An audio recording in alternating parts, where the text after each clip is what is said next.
नमस्कार मित्रांनो, मी Yogesh Mane ignite academy मध्ये तुमचं सर्वांचं स्वागत करतो. मित्रो, आरटीओ एमआयच्या 461 पदाची चांगली जाहिरात आली 6 वर्षानंतर आणि त्या जाहिरातीमध्ये जर आपल्याला सिलेक्ट व्हायचं असेल तर मुख्य परीक्षेमध्ये मॅक्झिमम मार्क घेऊन येणं गरजेचं आहे. तर आपण 250 मार्कांचं डोळ्यासमोर ठेवून टार्गेट करतोय. मग तुम्ही म्हणाल सर 250 मार्क पॉसिबल आहेत का? जर व्यवस्थित स्ट्रॅटेजीने गेला तर हे मार्क घेऊन येणं पॉसिबल होतं. कट ऑफ एवढा जाणार नाही, होऊ शकतं की यावेळेस कमी कालावधी मिळतोय त्यामुळे बराचसा कट ऑफ खाली येऊ शकतो. पण आपल्याला तयारी करताना तब्बल आपल्या डोळ्यापुढे 250 मार्क राहिले पाहिजेत. तर टेक्निकल विषयांमध्ये हे मार्क घेऊन येणं पॉसिबल पण आहे. ऑलरेडी विद्यार्थी 250च्या पुढे मार्क आरटीओ एमआय मध्ये घेऊन आलेले आहे. त्यामुळे आपण ते टार्गेट ठेवून आता अभ्यासाला लागायचं आहे. तर याच मध्ये आपण सिलेबस डिकोडिंगची सिरीज चालवतोय. प्रत्येक विषयाबद्दलचा एक व्हिडिओ रोज तुमच्यासाठी आम्ही घेऊन येतोय. आतापर्यंत आपण थर्मोडायनामिक्स, स्ट्रेंथ ऑफ मटेरियल आणि प्रोडक्शन इंजिनिअरिंग या 3 मेजर सब्जेक्टवर घेऊन आलेलो आहे. आणि हा 4था सब्जेक्ट आहे तो म्हणजे fluid mechanics and hydraulic machinery. याला हायड्रॉलिक्स अँड हायड्रॉलिक मशिनरी असं म्हटलं जातं आपल्या सिलेबसमध्ये, पण आपण पॉप्युलर नाव वापरतोय जो की fluid mechanics and hydraulic machinery म्हणून आहे. हे सब्जेक्टचे जे टॉपिक आहे करेक्ट, हे सगळे कसे कव्हर करायचे, नेमके याच्यामध्ये टॉपिक काय आहे हे आपण बघणार आहोत. राईट, हे सब्जेक्ट टॉपिक चांगले करा, हा आपला शीर्षक आहे आजच्या व्हिडिओचं. राईट, आणि मी समजून सांगणार आहे कशासोबत की मागे क्वेश्चन्स कसे आले त्यानुसार हे का महत्वाचे टॉपिक आहे. कारण फ्लुइड मेकॅनिक्स मध्ये असं झालं की काही टॉपिकचं नावच नाही पण त्याच्यावर क्वेश्चन विचारले, मग खरंच ते सिलेबस मध्ये नव्हते का, मग ते आपण सोडून द्यायचे आहेत का, या सगळ्या गोष्टींबद्दल डिटेलमध्ये डिस्कशन या व्हिडिओद्वारे आपण करणार आहोत. तत्पूर्वी आपली आरंभ 3.0 नावाची बॅच चालू आहे. ऑफलाईन ऑनलाईन फॉर्मॅटमध्ये पूर्व परीक्षेसाठी ऑफलाईन फॉर्मॅटमध्ये पुणे, संभाजीनगर, नाशिक या 3 ठिकाणी, ऑनलाईन फॉर्मॅटमध्ये तुम्ही कुठेही असाल तरीही ही बॅच बघू शकता. मग तुम्ही कॉलेज जे डिप्लोमा होल्डर आहेत ते कॉलेजमध्ये आहेत, सध्या त्यांची इंजिनिअरिंग चालू आहे, किंवा काही लोक जॉब करतायत, काही लोक इतर राज्यांमध्ये आहेत, तर तुमच्या सर्वांच्या सुविधेसाठी आपण ऑनलाईन बॅच घेऊन आलेलो आहोत. आणि महाराष्ट्रातली सगळ्यात तगडी टीम तुम्हाला पूर्व परीक्षेसाठी आणि मुख्य परीक्षेसाठी शिकवणार आहे. या बॅच मध्ये सर्व काही तुम्हाला अवेलेबल करून दिलेलं आहे. राईट, वर्गामध्ये शिकवलं जातं, त्याच्या पीडीएफ नोट्स तिथं अवेलेबल आहे, त्यासोबत टेस्ट सिरीज आहे, बेस्ट टेस्ट सिरीज आहे जे की 20,000च्या आसपास क्वेश्चनची टेस्ट सिरीज तुम्हाला मिळते. आणि आम्ही तुम्हाला सांगतोय की बाबा हेच कंटेंट करा, कारण आम्ही वर्गामध्ये पूर्ण घेतोय. जे टॉपिक आम्हाला वाटतात की थोडेफार सिलेबसच्या बाहेरचे आहेत पण त्याच्यावर क्वेश्चन विचारले जाऊ शकतात, असे पण टॉपिक आपण वर्गामध्ये कव्हर करतो. एमसीक्यू सेशन्स होतात, रेग्युलर बॅच चालू आहे. तर नक्की ही बॅच जॉईन करा. डिस्क्रिप्शन मध्ये लिंक दिलेली आहे, ती लिंक यूज करून बघा. हा महाराष्ट्रात पहिला आलेला अभिषेक. जर अभिषेकचा पॉडकास्ट तुम्ही बघितला नसेल तर तो बघून घ्या, आपल्या युट्यूब चॅनलवर मिळतो. अभिषेक तुम्हाला त्याच्या पॉडकास्ट मध्ये काय सांगतो की बाबा मॅक्झिमम एमसीक्यू ची प्रॅक्टिस करा, मॅक्झिमम एमसीक्यू ची प्रॅक्टिस करा. मग ते एमसीक्यूज कुठं मिळतील, त्याच्यात त्यानं हे पण सांगितलं की ते इग्नाइटच्या टेस्ट सिरीज मध्ये एमसीक्यूज आहेत आणि आहेत. तुम्ही बघा इग्नाइटची टेस्ट सिरीज, एवढे एमसीक्यूज आहे. सर्व रेफरन्स बुक मधून, सर्व ठिकाणातून ते चांगल्या प्रकारे कलेक्ट करून तुमच्यासाठी एकत्र अवेलेबल करून दिलेले आहेत. त्यामुळे ते एमसीक्यूज नक्की वापरा. महाराष्ट्रात तो पहिला आला त्यामुळे आपण त्याला बुलेट गिफ्ट केलेली होती 2020 मध्ये. तो पहिला आलेला होता. आपला सत्कार समारंभ त्यांची ट्रेनिंग चालू असताना नाशिकला महाराष्ट्र पोलीस अकादमीच्या तिथं तर आपण सत्कार ठेवलेला होता, तेव्हा धनंजय सर त्याला बुलेट देताना यावेळेस तुम्हाला नक्की मिळाली पाहिजे ते. त्याचसोबत महाराष्ट्रातला पहिला, सेकंड आणि थर्ड आलेला विद्यार्थी आणि बाकी सर्व विद्यार्थी जे सिलेक्ट झालेले आहेत, त्याचसोबत 2017 मध्ये पहिला आलेला आणि बाकी हे 2017चे सिलेक्ट झालेले विद्यार्थी आहेत. बघा आता डेट एक्सटेंड झाली. राईट, डेट एक्सटेंड होऊन काय बनली तर ती 8 ऑगस्ट 2026 पर्यंत आता तुम्ही ऍप्लिकेशन फॉर्म फिलअप करू शकता. जे डॉक्युमेंट्स वगैरे सर्व काढून घ्या, ऍप्लिकेशन फॉर्म व्यवस्थित फिलअप करा. राईट, बरेचसे सुरुवातीला प्रॉब्लेम्स आले होते पण आता ते प्रॉब्लेम सॉर्ट आउट झालेले आहेत. ऍप्लिकेशन फॉर्म फिलअप करू शकता. हा तुमचा पूर्व परीक्षेचा सिलेबस आहे. आपलं टार्गेट मुख्य परीक्षा आहे ज्यामध्ये 150 क्वेश्चन 300 मार्काला 1.5 तासामध्ये सॉल्व्ह करायचे आहे. म्हणजे प्रत्येक क्वेश्चन साठी 36 सेकंद तुम्हाला मिळणार आहेत. या 36 सेकंदात क्वेश्चन सॉल्व्ह झाले पाहिजेत. राईट, या अगोदर आपला स्ट्रेंथ ऑफ मटेरियलचा व्हिडिओ आला, मॅन्युफॅक्चरिंगचा आला, थेअरी ऑफ मशीनचा येईल. राईट, आणि त्यानंतर एक आलेला आहे तो थर्मल इंजिनिअरिंगचा, थर्मोडायनामिक्स आणि रेफ्रिजरेशन एअर कंडिशनिंगचा कंबाईन आहे तो. आता आपल्याला बघायचा hydraulics and hydraulic machinery, right. याला क्रॉप करून थोडंसं मी बाजूला घेतलं. हा त्याचा सिलेबस आहे, हायड्रॉलिक्स अँड हायड्रॉलिक मशिनरीचा.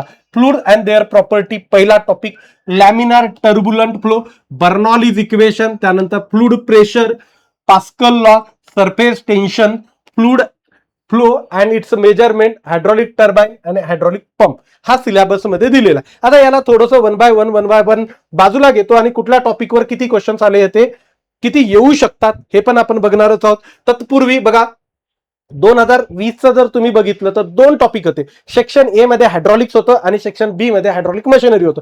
या दोन्हीला कंपाईल केलं, जसं की थर्मलमध्ये थर्मोडायनामिक्स आणि रेफ्रिजरेशन, सेक्शन एचं थर्मल, सेक्शन बीचं रेफ्रिजरेशन, यांना दोन्हीला कंबाईल करून एक नवीन सब्जेक्ट बनवला.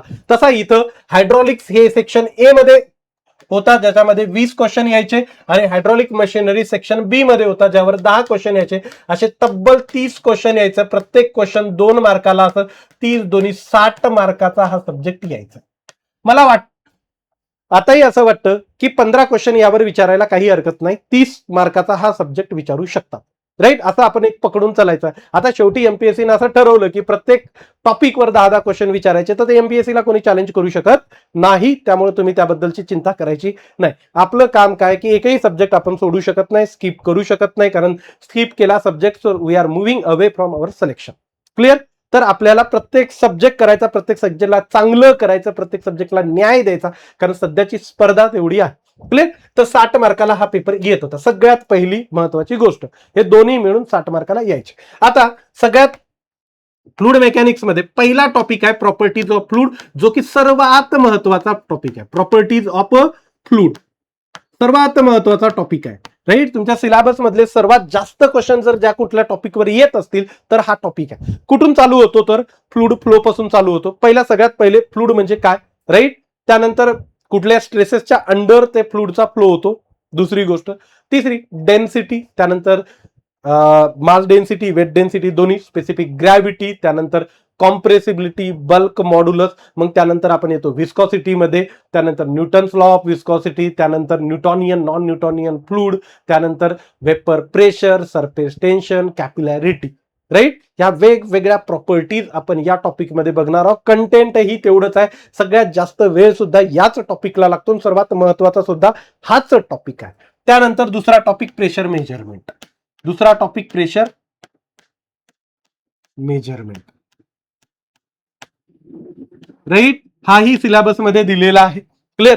प्रेशर मेजरमेंट सिलेबस मध्ये दिला, याच्यावर 1-2 क्वेश्चन येण्याचा नेहमी स्कोप राहतो, पण टॉपिक खूपच छोटा आहे, राईट. 2-1 लेक्चर मध्ये हा टॉपिक व्यवस्थितपणे चांगल्या प्रकारे शिकवला जातो. याच्यावर एमसीक्यूज प्रॅक्टिस केली की सहज क्वेश्चन याचे जमतील, कुठलाही क्वेश्चन सॉल्व्ह करण्याला अडथळा येत नाही. क्लिअर. त्यानंतर बायोन्सी आणि फ्लोटेशन. तुम्ही म्हणाल सर हा टॉपिक आहे का सिलेबस मध्ये, बघा. पण काय आहे की फ्लोटेशन, हायड्रोस्टॅटिक फोर्स खूप इझी टॉपिक आहे, राईट. आपल्याला मी काय म्हटलं तुम्हाला की एखादं वाटलं की टॉपिक सिलेबस मध्ये नाही, पण एखाद्या ठिकाणी क्वेश्चन थोडासा बाहेर जाण्याची शक्यता आहे, अशा टॉपिक्सलाही आपल्याला कव्हर करावं लागतं, आणि ते करू आपण. काही अडचण नाही. 1-2 तास आपल्याला एक्स्ट्रा शिकावं लागेल, पण त्यानंतर काही सब्जेक्ट सिक्युअर होतील. ज्या सब्जेक्टमध्ये मार्क मॅक्झिमम पडू शकतात किंवा आउट ऑफ मार्क पडू शकतात, अशा सब्जेक्टला थोडंसं आउट ऑफ दी बॉक्स जाऊन सिक्युअर करणं गरजेचं आहे. Clear. So buoyancy and flotation झालं. त्यानंतर hydrostatic force, right. Hydrostatic force याचाही बेसिक करायचं आहे आपल्याला. हायड्रोस्टॅटिक फोर्स याचाही तोच प्रॉब्लेम आहे, डायरेक्ट सिलेबस मध्ये नाही, असंच म्हणलं तरी चालते. आता फिफ्थ वन इज कायनेमॅटिक्स. आता तुम्ही म्हणाल सर कायनेमॅटिक्स पण सिलेबस मध्ये नाही का, सगळे टॉपिक सिलेबस मध्ये नाहीत का, राईट. सगळे सिलेबस मध्ये नाही आहेत का, असं होणार आहे का की बाबा सिलेबसच्या बाहेरचे सगळे टॉपिक कव्हर करायचे. मित्रो, जर थोडंसं 2020 आणि 17 मध्ये या टॉपिकचा उल्लेख थेट नव्हता तुमच्या याच्यात, तर जर तुम्ही मागे गेला तर तुम्हाला बघा क्वेश्चन दिसतील. इथं path line, streak line, stream line दिसते, right. If the flow is irrotational as well as steady it is known as, हा पण कायनेमॅटिक्सचा पार्ट येतो, राईट. मग हा आहे ना तुमच्या सिलेबस मध्ये, दिसायला नाही क्वेश्चन, मग याला 2 तास. बघा, बरेचशा गोष्टी कायनेमॅटिक्स मध्ये शिकल्या जातात, जसं कंटिन्युटी इक्वेशन आहे जे की प्रत्येक ठिकाणी तुम्हाला पुढे कामी येणार आहे. कंटिन्युटी इक्वेशन पॉप्युलर असतं, त्याच्यावर एक्झामिनरला आवडतं ते त्याच्यावर क्वेश्चन विचारायला, त्यामुळे असे टॉपिक हे तुम्हाला करावे लागतात. त्यानंतर बघा dynamics and flow measurement. Dynamics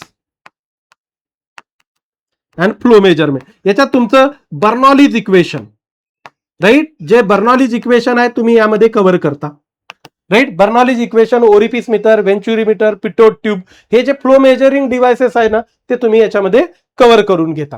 clear. त्यानंतर येतं ते म्हणजे तुमचं वर्टेक्स फ्लोला आपण इंट्रोडक्टरी बघणार आहोत. तसंही वर्टेक्स फ्लो जास्त नाही, वर्टेक्स फ्लोवर क्वेश्चन आलेला आहे, राईट. त्याला इंट्रोडक्टरी बघायचं आपल्याला. वर्टेक्स फ्लो त्याचं इक्वेशन वगैरे काही नाही, एका तासामध्ये खूप चांगल्या प्रकारे होतो. 2-4 क्वेश्चन ठरलेले असतात, ते जिथं जिथं वर्टेक्स फ्लो विचारला जातो ना तिथं तिथं त्यावर तेच क्वेश्चन विचारले गेलेले आहे. आता इथं बघा तुम्ही, हा वर्टेक्स फ्लोचा आहे. The vertex flow force vertex. Clear. Force vertex बद्दल विचारलं, डेफिनेशन ओरिएंटेड क्वेश्चन आहे, राईट. आणि मी काय रेफरन्स खूप अगोदरच्या क्वेश्चनचा घेत नाही, 20 आणि 17च्या क्वेश्चनचा रेफरन्स घेतो. एखाद्या टॉपिकवर क्वेश्चन विचारले गेले असतील तर थोडेसे आउट ऑफ बॉक्स जाऊन शिकवायला काही हरकत नाही. हे मी घेतलेले आहेत ऑलरेडी. ऍक्च्युली मी 2017ला आणि 20ला दोन्ही वेळेस घेतलेलं होतं. त्यामुळे मुलांना काय होतं, जरा सेपर साईड निघून जातात, की एखादा क्वेश्चन जर थोडासा बाहेर गेला तर तो क्वेश्चन तिथून आपल्याला सॉल्व्ह करता येईल. त्यानंतर flow through laminar flow. Laminar flow, right. Flow through pipe, हे दोन्ही आहेत, हे दोन्ही सिलेबस मध्ये आहे. फ्लो थ्रू पाईप दोन्ही कॉमन मध्ये कंबाईन मध्ये शिकवले जातात. Flow through pipe, laminar flow. Laminar flow खूप मोठा नाही आहे पण तुमच्या सिलेबस मध्ये आहे. फ्लो थ्रू पाईप हे खूप मोठा नाही, पहिला टॉपिक सगळ्यात मोठा आहे, त्यानंतरचे छोटे छोटे छोटे छोटे टॉपिक बनलेले आहेत, राईट. लॅमिनार फ्लो झाला. टर्बुलंट फ्लो, त्यानंतर टर्बुलंट फ्लो, टर्बुलंट फ्लो. आणि बाउंड्री लेअर थेअरी मध्ये basic of boundary layer theory. Boundary layer theory, boundary layer theory, त्याचं बेसिक एक्झाम मध्ये विचारलं जातं, त्यामुळे त्याचं बेसिक माहिती असणं गरजेचं आहे. कशाचं, तर बाउंड्री लेअर थेअरीचं, त्यावर क्वेश्चन आलेला आहे. बघा आता boundary layer theory. Boundary layer thickness is a difference from the surface of a solid body in a direction perpendicular, right. Boundary layer thickness बद्दलचं विचारलेलं आहे. काही नाही, सिंपल सी आहे, एकदम सिंपल सी गोष्ट. आन्सर मी इथं तुम्हाला डिस्कस करत बसणार नाही, कारण तुम्हालाही माहिती नाही त्याचं काय आहे ते. क्लिअर. तो टॉपिकच शिकलेला नाही, फक्त आपल्याला काय काय कसं कसं येतं हे बघायचं आहे. बाउंड्री लेअर थेअरी नंतर डायमेन्शनल नंबर्स, डायमेन्शनल अनालिसिस ज्याला म्हणू शकतो, पण त्याच्यामध्ये डायमेन्शनल नंबर्स खूप महत्वाचे आहेत. डायमेन्शन लेस नंबर्स, राईट. आता एकाच वर्षी 2 नंबर विचारले, 4 मार्काला. विचार, मॅक नंबर काय असतो, मॅक नंबरची डेफिनेशन विचारली, रेनॉल्ड नंबरची डेफिनेशन. 2 क्वेश्चन म्हणजे 4 मार्काला एका टॉपिक मधून. एखाद्यानं समजलं असतं की बाबा डायमेन्शनलेस अनालिसिस आहेच नाही सिलेबस, मग काय केलं असतं तुम्ही, गेले. पण हे मी त्यावेळेसही 2017लाही शिकवले होते, 20लाही शिकवले होते. अरे 7-8 नंबर आहे, त्याच्या डेफिनेशन लिहून द्यायला काय हरकत आहे, राईट. एक तर inertia force by viscous force, inertia force by something, right. Spring force, inertia force by surface tension force, inertia force by pressure force. एक तर कॉमनच आहे ना, दुसराच फोर्स आहे, लक्षात ठेवायचा आहे ना तुम्हाला. क्लिअर. त्यामुळे एवढे इझी गोष्टी जर तुम्ही सोडून देत असाल आणि तुमचे क्वेश्चन बाहेर असेच जात असेल आणि मग म्हणत असाल की सर क्वेश्चन बाहेर गेला, आता क्वेश्चन बाहेर गेला, अरे ते दिसतंय ना तुला, तू मागचा रेफरन्स घे ना थोडासा. क्लिअर. तर याच्यामध्ये आपण काय करणार आहोत, ते सगळे नंबर जे Mach number, Froude number, Weber number, Euler's number, Reynold number, हे सर्व नंबर बघणार आहोत. त्यांच्या डेफिनेशन प्रत्येक एक्झाम मध्ये विचारलेल्या जातात, प्रत्येक एक्झाम मध्ये विचारलेल्या जातात. त्यामुळे तुमची तेवढी तयारी असणं गरजेचे आहे. आता या सिलेबसकडे आता आपण बघा, सिलेबस बघू. Clear. So fluid and their properties, laminar and turbulent flow झाला, बर्नॉलीज इक्वेशन झालं, fluid pressure and pressure measurement तेही झालं, पास्कल लॉ, राईट. त्याच्यामध्येच आहे सरफेस टेन्शन, तुमच्या प्रॉपर्टीज ऑफ फ्लूड मध्ये शिकतो. फ्लो अँड इट्स मेजरमेंट आपण डायनामिक्स मध्ये शिकतोय. आणि याच्या पुढे जे आहे ते आपलं आहे हायड्रॉलिक मशिनरी. हायड्रॉलिक मशिनरी सोपं आहे, मागच्या एवढा सिलेबस नाही, मागच्या वेळेस जास्त सिलेबस होता, राईट. आणि 10 क्वेश्चन त्याच्यावर विचारले जायचे, त्यामुळे डेप्थ सुद्धा जास्त होती, राईट. सगळ्यात पहिले आपण बघणार आहोत इम्पॅक्ट ऑफ जेटचं. इम्पॅक्ट ऑफ जेट, राईट, हे शिकल्याशिवाय पुढे जाता येत नाही. दुसरी गोष्ट टर्बाईन, याच्यामध्ये सर्व टर्बाईन आपले स्पेसिफिक स्पीड्स आहेत कुठले, impulse turbine, reaction turbine, impulse मध्ये तुमचं पेल्टन, रिॲक्शन मध्ये फ्रान्सिस, कॅप्लान, प्रोपेलर. हे टर्बाईन बघणार, वेगवेगळ्या टाईपचे वेगवेगळे टर्बाईन्स आहेत, पंप्स आहेत, राईट. इम्पल्सचे वेगवेगळे टर्बाईनचे नाव आहेत, ते सगळे आपल्याला माहिती नाहीत, पण या टॉपिकमध्ये ते आपण सर्व कव्हर करणार आहोत, कारण आपण जे पॉप्युलरच ऐकलेले असतात, पण बाकीही क्वेश्चन्स बनतात. डायगोनल टर्बाईन्स का असतात, राईट. एक टर्बाईन रिव्हर्स केलं की पंप आणि टर्बाईन दोन्ही बनतं, मग त्या टर्बाईनचं नाव काय आहे, राईट, त्या पंपचं नाव काय, या सगळ्या गोष्टी. त्यानंतर त्यांचे कॅरेक्टरिस्टिक्स कर्व, कारण आपण परफॉर्मन्स कर्व्सवर कधीच लक्ष देत नाही, आपली एक्झाम त्यावरही क्वेश्चन विचारते, स्पेसिफिक स्पीडवर क्वेश्चन विचारते. वेगवेगळे टर्बाईन जे आहेत, काही टर्बाईन खूप डिटेलमध्ये शिकायचे आहेत, व्हेलॉसिटी ट्रँगल डिटेलमध्ये विचारत नाहीत, पण त्याचं बेसिक माहिती पाहिजे, ते काही फॉर्म्युलेच माहिती पाहिजेत, हे सर्व याच्यामध्ये येतं. आणि त्यानंतर तुमचं पंपमध्ये सेंट्रिफ्युगल पंप हा डिटेलमध्ये आहे, पण आपल्याला दोन्ही बघायचे, रेसिप्रोकेटिंग बघायचं, कारण रेसिप्रोकेटिंग वरही क्वेश्चन येतात, सेंट्रिफ्युगल आणि रेसिप्रोकेटिंग, राईट. हा ओव्हरऑल आपला सिलेबस आहे, हा ओव्हरऑल आपला सिलेबस आहे. आता याच्यावर नेमकं विचारलं काय जातात, कसे क्वेश्चन विचारतात मित्र, बघा, थेरॉटिकल क्वेश्चन तर विचारतात, हे फक्त जे सिलेबसमध्ये टॉपिक लिहिलेले नव्हते त्यांच्यावर तरी क्वेश्चन्स आलेले होते, जे वाटत नाही थेट बघितलं की हा सिलेबसमध्ये टॉपिक नाही असंच वाटतं, तशावरचे हे क्वेश्चन्स आहेत, हे दोन्ही याच्यामध्ये दिलेले, राईट. आता नेमकं क्वेश्चन्स कसे विचारतात बघा. फ्लुइड मेकॅनिक्स मध्ये युनिट अतिशय इम्पॉर्टंट आहे, युनिट अँड डायमेन्शन प्रचंड इम्पॉर्टंट आहे, क्लिअर. ओके, जसं की सरफेस टेन्शनचं युनिट, सरफेस टेन्शनची डेफिनेशन विचारतात, क्लिअर. त्यानंतर इथं तुमचं बर्नॉलीज इक्वेशनचं विचारलं, हॅज अ युनिट, राईट, याचं युनिट विचारलं, युनिट मॅच करायचे, मी बरोबर तुम्हाला जुगाड देतो की कसे कसे युनिट मॅच करायचे, कसं ओढून आणायचं, न्यूटन दिसलं की कोणाकडे लक्ष गेलं पाहिजे, ते या सगळ्या गोष्टीकडे आपण बारकाईनं बघणार आहोत, क्लिअर, एकदम डिटेलमध्ये शिकणार. हा फॉर्म्युला बघा, फॉर्म्युले विचारतात, क्लिअर, हे फॉर्म्युलेच विचारलेले आहेत, तर फॉर्म्युले, युनिट, त्यानंतर डायमेन्शन्स, या गोष्टी अतिशय महत्वाच्या आहेत फ्लुइड मेकॅनिक्सची जेव्हा तुम्ही प्रिपरेशन करतात तेव्हा. न्यूमेरिकल खूप कमी विचारतात, राईट. थर्मोसारखे न्यूमेरिकल जास्त विचारले जात नाहीत, त्यानंतर जास्त सॉमकडेही थोडंसं न्यूमेरिकलच्या नजरेनं बघितलं जातं. फ्लुइड मेकॅनिक्सकडे एवढ्या न्यूमेरिकलच्या नजरेनं बघत नाहीत, पण फॉर्म्युला आणि डायमेन्शन्स, युनिट या नजरेनं जरा जास्त फ्लुइड मेकॅनिक्सकडे बघितलं जातं. जसं की इथं बघा, in case of laminar flow, okay, the loss of pressure head is proportional to, formula oriented question आहे, पण फॉर्म्युल्यामध्येही कुठपर्यंत लक्षात ठेवायचं, ते फॉर्म्युले कसे ओढून आणायचे, कुठला फॉर्म्युला लक्षात ठेवला पाहिजे, या सगळ्या गोष्टी अतिशय महत्वाच्या. खूप फॉर्म्युलेज आहेत फ्लुइड मेकॅनिक्समध्ये. 36 सेकंदात क्वेश्चन आपल्याला पूर्व परीक्षेचा आणि मुख्य परीक्षेचा सॉल्व्ह करायचा आहे, त्यासाठी आपली तेवढी तगडी तयारी असणं गरजेचं आहे. ओके, त्यामुळे वर्गात जे घेतोय ना मी, वर्गात ऑटोमॅटिकली मी स्वतःहूनच सिलेबसच्या काही गोष्टींकडे जातो, सिलेबसच्या बाहेरच्या काही गोष्टींकडे जातो, ते वर्गामध्ये कव्हर करून घेतो. तुम्हाला फक्त त्या गोष्टींना प्रॉपरली व्यवस्थितपणे कव्हर करायचा आहे. जे घेतो त्या नोट्स अतिशय उत्तमपणे करा. मी असं म्हणत नाहीये की एखादी गोष्ट तुम्ही बाहेरून केली ते डिसएडव्हान्टेज आहे, पण माझं म्हणणं काय की तुम्ही वर्गातल्या नोट्स एकदम भारी करा, एकदम कडक करा, ज्याला म्हणू शकतो ना आपण, 10-10, 12-12 वेळेस करा, कारण त्या जे गोष्टी विचारल्या गेलेल्या आहेत, आम्ही 10-10 वर्ष याच्यामध्ये शिकवतो, काय विचारलं गेलं काय नाही, आमचा रुटीन जॉब आहे, राईट. हा रुटीन आहे, मी काय पार्ट टाइम टीचर आहे असं नाहीये, फुल टाइम टीचर आहे मी. 2017 पासून याच अकॅडमीमध्ये फुल टाइम जेवढ्या रिक्रुटमेंट आल्या मधातल्या सगळ्या, BMC, Maharashtra engineering services, Mahagenco, जेवढ्या आल्या ना त्या सगळ्यांसाठी शिकवलेलं, इन्क्लुडिंग ITI इन्स्ट्रक्टर, प्रिन्सिपल, सर्व नगर परिषद वगैरे या सर्व रिक्रुटमेंटला शिकवलेलं आहे. त्यामुळे रेग्युलरली आम्ही याच्या टच मध्ये राहतो. त्यामुळे काय क्वेश्चनचा ट्रेंड बनतोय, बाकी एक्झामला कसे क्वेश्चन्स येत आहेत, इंजिनिअरिंग सर्व्हिसेसला आता कसे क्वेश्चन्स येत आहेत, त्यानंतर SSC ला कसे येत आहेत, RRB ला कसे येत आहेत, वेगवेगळ्या राज्यांच्या पब्लिक सेक्टर अंडरटेकिंगला किंवा MPSCला, MPSCच्या बाकी एक्झाम्स होतात, MES वगैरे, त्यांना हे सगळे ट्रेंड बघून आम्ही तुम्हाला शिकवतोय, वर्गातल्या नोट्समध्ये त्या गोष्टी डिक्टेट करून देतोय. त्यामुळे सगळ्यात पहिलं प्राधान्य त्याला द्या. कुठल्याही पुस्तकाच्या मागे आजच्या घडीला लागू नका. नोट्स एकदम परफेक्ट बनल्या ना, पुढच्या 2-2.5 महिने आहे ना, फक्त नोट्स, वर्गातलं कंटेंट यावर काम करा. त्यानंतर तुम्ही ठरवा की एखादी गोष्ट मला बाहेरून करायची का, गरज भासणार नाही, पण ती मॅच्युरिटी सध्या तुमच्यात येऊ द्या प्रिपरेशनची तेवढी, राईट. तुम्ही म्हणा मॅच्युरिटी म्हणजे काय सर, तर तुम्ही एकदा एखादा सब्जेक्ट जर 5-7 वेळेस केलेला, नोट्स रिवाईज केल्या, त्या केल्या, तुम्हाला आयडिया स्वतःला कळायला लागते की अरे काय मला बाहेर करायला पाहिजे, खरंच करू की नको.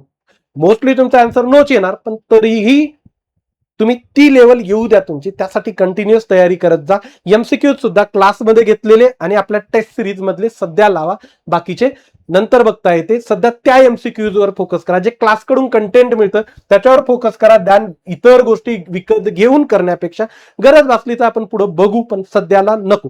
या आपल्या मेन्सच्या नोट्स आहेत, राईट. पुन्हा एकदा आरंभ 3.0 बॅच मध्ये आम्ही खूप मेहनत घेतोय आणि नेहमी इग्नाइट अकॅडमी प्रचंड मेहनत घेते त्यांच्या बॅचेसच्या मागे, आरटीओच्या स्पेसिफिकली. कारण आरटीओ पासून इग्नाइटचं जे आता एवढं सगळं मोठं टेक्निकल नॉन टेक्निकल मधलं काम दिसतं ते आरटीओ 2017 पासूनच चालू झालेलं आहे.